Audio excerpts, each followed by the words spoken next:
So the do's and don'ts of getting arrested, actually the process can be really very overwhelming, especially if this is your first kind of interaction with the police and the law.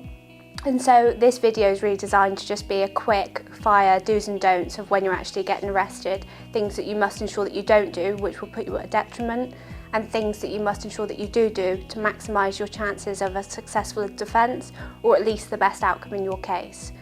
So the first major don't is don't speak to a police without the solicitor present, actually, because if you speak to the police without your solicitor, you might not realise, but some people get very comfortable when they're speaking to the police, because actually they're all very nice people, but you can quickly start saying things which will put you in a really detrimental position. And sometimes you don't know at that stage what exactly you're being accused of. That doesn't come until later, sometimes the interview, if you're self-representing. Whereas I think the main do is to instruct a solicitor straight away.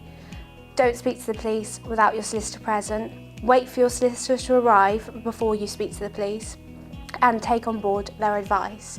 So that's a couple of different things in one, really. So instructing your solicitor. Everybody is entitled to free and independent legal advice at a police station. So that would be by way of a duty solicitor. We're of course privately funded, and you can request us or another solicitor of your choice. And then we would attend the police station, we would speak to the officer, and we would get all of the information that we can from that officer, which is called disclosure. And then we would speak to you in private about that disclosure in order to give you the best advice about how to proceed. Now, there are a number of different ways you can conduct yourself in an interview, and I'm not going to go through those in detail because that's a separate video in and of itself. But a major do is to actually take the advice of your solicitor. It's very experienced, and they'll advise you based on the information they've been told by the police, based on really their own experience of representing people in these types of cases. They'll be able to preempt what kind of questions might come up in the interview, and they hold your best interests at heart.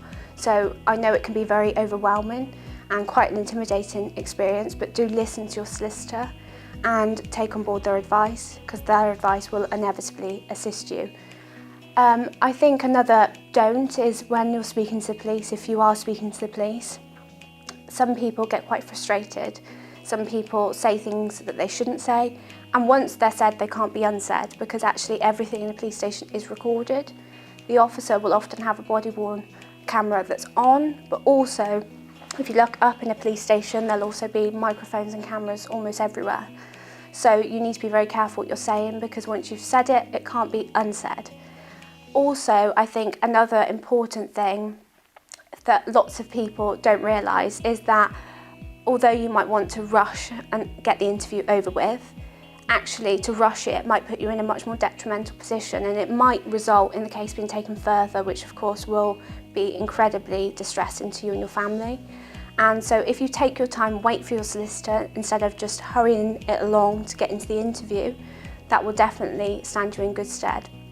Now, you need to be open and transparent with your legal representative about actually what has happened, about the history, because there'll be a lot of information they require from you in order to understand the full context to give you the best advice. So be open and transparent with them. And that's important, because actually that can be the difference between a successful defence or a not successful defence.